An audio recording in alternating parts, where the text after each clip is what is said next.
Bagaimana jika kita menjanjikan sesuatu ke kodam demon yang udah diritual Mbah Wira dan kita tidak menepatinya? Jadi kalimat di sini tolong jangan dipenggal supaya menjadi batasan masalah yang jelas. Mbah Wira ulangi. Bagaimana jika kita menjanjikan sesuatu ke kodam demon yang sudah ditundukkan oleh Mbah Wira dan kemudian ya kita tidak menepatinya? Jawabannya, resiko yang Anda terima hanya satu, yaitu Anda kehilangan akses kepada kodam yang Anda miliki. Kenapa? Karena salah satu dari 5 sebab hilangnya kodam pada benda bertuah adalah pantangan yang dilanggar atau perjanjian yang dilanggar. Jadi bagaimana jika kita menjanjikan sesuatu ke kodam demon yang sudah ditundukkan oleh Mbah Wira, lalu kita tidak menepatinya? Jawabannya adalah Anda akan kehilangan akses terhadap kodam tersebut. Apakah akan terjadi sesuatu pada diri kita dan keluarga? Jawabannya tidak ada. Kenapa? Karena memang ini perjanjian yang disepakati oleh Mbah Wira dengan si kodam, meskipun itu adalah demon, adalah dilarang keras menyakiti tuannya dan keluarganya. Jadi ketika Anda mengingkari perjanjian terhadap kodam tersebut, ini kita bicara kodam ya, yang non kodam nanti. Ya, kita bicara kodam dulu, konteksnya adalah kodam. Jadi kalau Anda melakukan perjanjian dengan kodam tersebut lalu Anda melanggar perjanjian itu, maka dia akan lepas atau putus perjanjian dengan Anda dan dia kembali ke alamnya.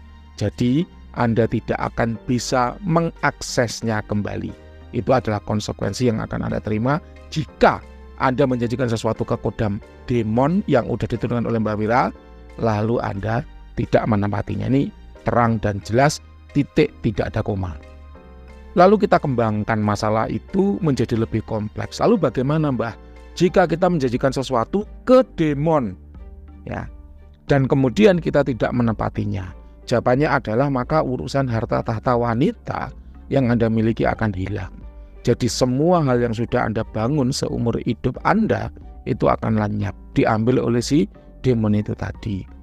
Nah ini kita ambil contoh nyata. Mohon maaf ya jika Mbah Wira salah, nanti Anda bisa komen di bawah untuk kemudian memberi keterangan yang benar. Karena Mbah Wira juga manusia yang hanya bisa meriset atau melakukan penggalian data. Dan mungkin aja data yang Mbah Wira kemukakan itu salah. Ya nanti tolong dibetulkan di bawah. Jadi sejauh yang Mbah Wira ketahui, rumah hantu Darmo itu dulu dimiliki oleh seorang keluarga. Keluarga tersebut kaya raya karena memang melakukan perjanjian dengan demon atau bani iblis kan gitu ya. Nah, perjanjiannya adalah harus setor nyawa.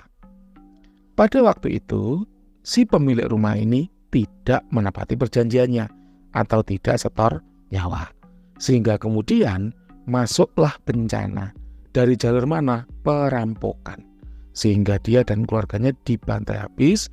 Kemudian berarti kan urusan harta beres ya toh? Urusan tahta beres, dibantai habis kok. Kemudian urusan wanita juga beres. Rumahnya yang tertinggal menjadi rumah hantu yang sampai sekarang bisa Anda simak ceritanya di banyak sosial media. Jadi itulah salah satu konsekuensi apabila Anda mengingkari perjanjian dengan bani iblis.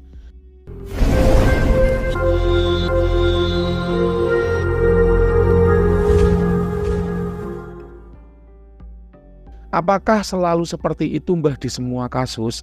Jawabannya tidak.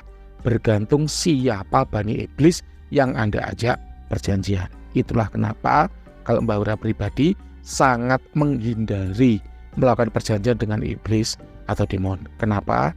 Karena bisa habis semua urusan harta, tahta, dan wanita yang kita miliki. Apakah ada contoh lain, Mbah, selain rumah hantu Darmo? Jawabannya banyak. Tapi Mbah Wira tidak bisa sebutkan namanya. Mereka kaya instan, jadi pejabat dengan cepat karena ada perjanjian atau persekutuan dengan iblis yang entah bagaimana kemudian mereka tidak menepatinya atau tidak sanggup menepatinya karena sesuatu dan lain hal sebagainya, sehingga kemudian rusaklah keluarganya.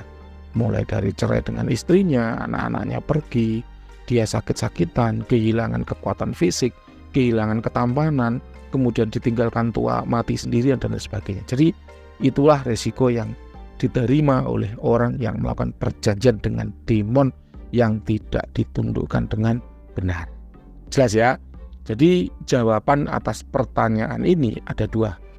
Mau Anda ambil jawaban yang pertama atau mau ambil jawaban yang kedua, bergantung dari kasuistis di lapangan seperti apa.